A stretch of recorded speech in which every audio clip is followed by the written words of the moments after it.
Hello again. This is experiment 13, a study of reaction rates. You can actually do this experiment at home if you like. In our video, I had some pre-mixed solutions, but go ahead and look it up. If you have, I think, about 10 different household items, you can actually make this reaction happen. So I encourage you to do that. Everything is non-toxic, but still, in the spirit of lab, wear your safety goggles. All right, so a reaction rate is defined as the change in reactant or product concentration over time. So we can look at it two different ways. We can look at it as the change in the concentration of reactant over the change in time. And in this case, this is a negative value because we're looking at reactant disappearing. Seeing something go away.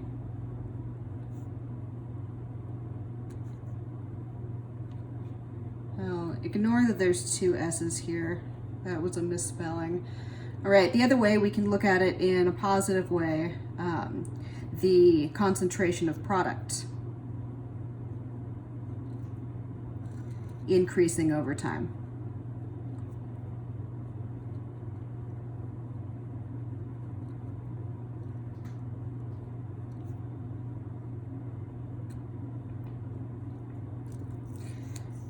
And you'll find that in different problems that you're given, it's easier to look at it from one direction or another. So for example, if you're trying to count up the rates of cookie production at a factory, would you rather count the cookies at the end of the production line or sit in the freezer watching the ingredients go away? Which method is more advantageous to you? So when we think about things that affect the reaction rate, we have to think of collision theory. We have to use our imaginations to think about each individual particle running into each other.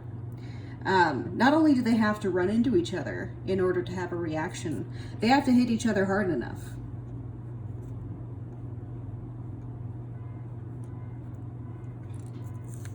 And they also have to be in the correct orientation.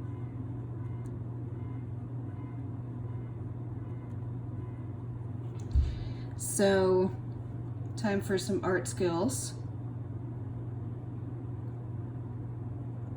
If we have a molecule that's going to have a reaction with, we'll just call them particles, more general. So if you have these particles set up to collide with one another in that orientation, they would not form this product.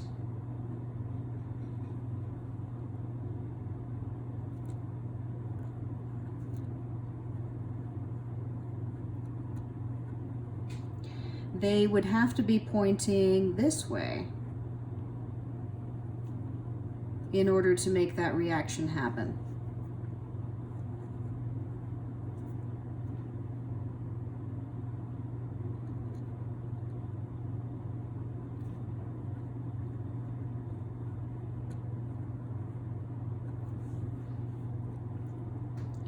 Right, so why do they need to hit each other hard enough? Okay, why do they need to hit each other with enough energy? That is because there is a state in between these two things, in between the reactants and the products, and that is called the transition state.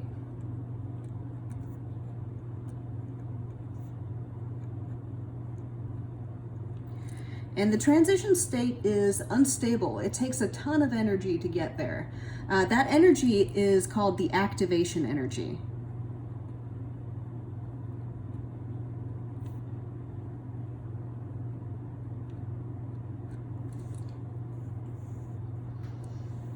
You could think of an analogy of doing the dishes at home if you're sitting on the couch watching TV or playing video games or generally doing something that you'd rather be doing, but you've got some dishes you need to wash. It takes a lot of energy for you to get started. But once you get started, it's not so bad, and you're able to finish without too much trouble, I hope.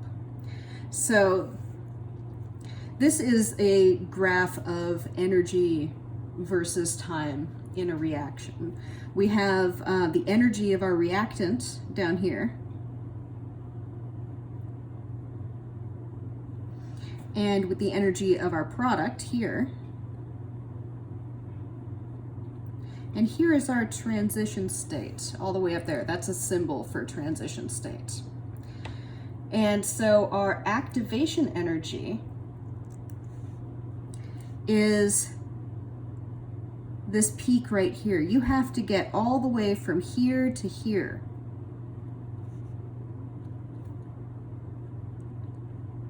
Call that E sub A, stands for activation energy. You've got to get from here to here to even get that reaction started. But once you get it going, you get some of that energy back when you form your products. So what are some factors that can change reaction rates? We have the concentration of our reactants, we have the temperature, and we have a catalyst. So let's look at concentration first. All right, so if you increase the concentration, you increase the rate. Rate increases with concentration. Why is that? You simply have more particles available.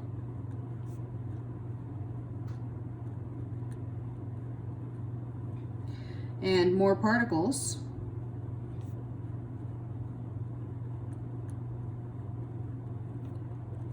equals more collisions.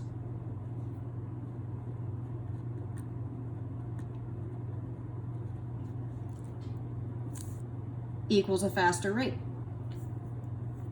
All right, so you can think of filling up a room with people and asking them to walk around. If we had, let's fondly remember actually being in lab, if we had 24 students in a room and we have to walk around and perform the experiment, we might have some collisions between people, but if we tried to double up our sections and put 2 sections in one lab, 48 students, ask them to do the experiment, you're going to have a lot more collisions.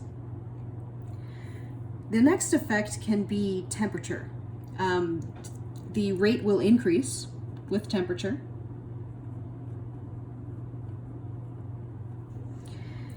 And when the temperature increases, when you add some energy, then the particles are moving faster.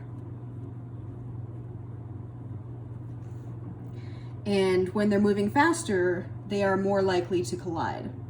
Not only are they more likely to collide, but because they're colliding with more energy, each collision has more likelihood of being successful. Remember, not all collisions result in a reaction. They have to hit each other hard enough.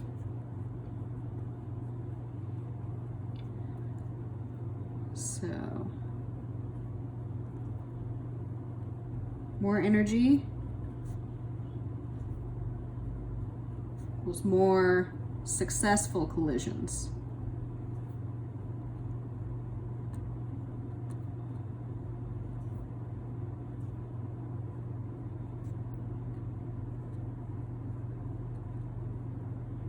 Just put more success.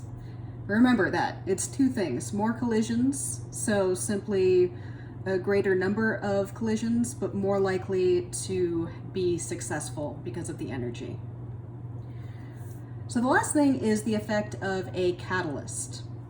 And a catalyst lowers the activation energy by changing the mechanism of the reaction.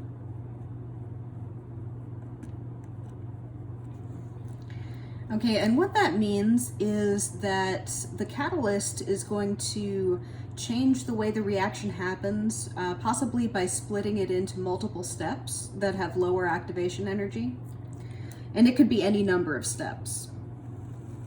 In fact, most reactions have a whole bunch of different steps. So here is the energy curve for the uncatalyzed reaction. You've got your activation energy all the way up there.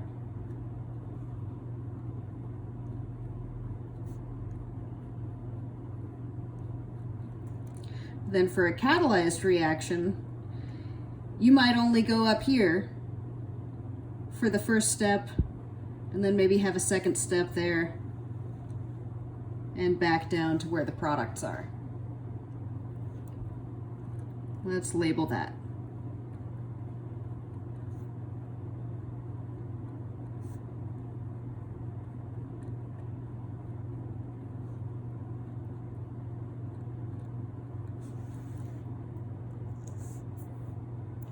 All right, let's go over the documents that you'll be turning in.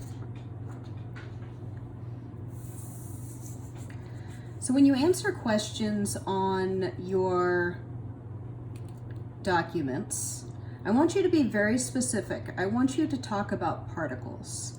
Every question can be related to particles colliding. So think about that. Feel free to draw pictures. Pictures are a great way to explain things in these questions. So if you're ever at a loss for words, a picture will definitely count. And so notice that you are asked about the 3 things that will affect rate. You're asked in number 1 about temperature. You're asked about concentration in number 2, and you're asked about a catalyst in number 3.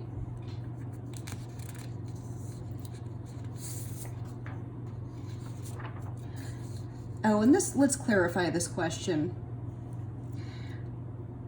They want 2 ways of how a catalyst works. It's actually one way that has 2 different aspects to it. So hopefully that clarifies the expectation a little bit. On your lab report, what you are doing is looking at some reactions happen and using a stopwatch to record how much time they took in seconds. So in part 1, you're looking at concentration, and you've got your labeled test tubes. And again, this is all in the video. In this center column here, it's the volume of solution B over the total volume. So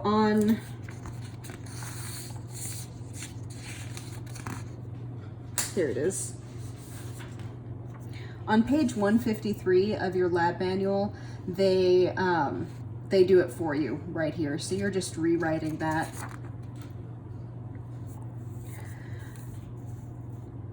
Part 2 is asking about temperature. Again, you're just recording the time it takes. And then part 3 is a catalyst. And the questions on back just want you to circle one of the options for faster or slower or increase, decrease the reaction rate. Make sure you read the questions carefully. Sometimes they ask you the same question, but from a different perspective.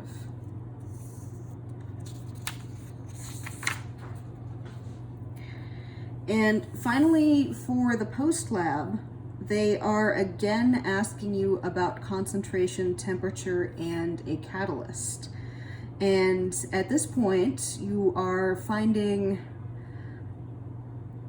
perhaps a more detailed way of explaining these effects using collision theory, talking about particles colliding. And as always, if you have any questions at all, please send me an email. And hopefully you'll find this particular lab to be a refreshing break from the previous labs. Enjoy.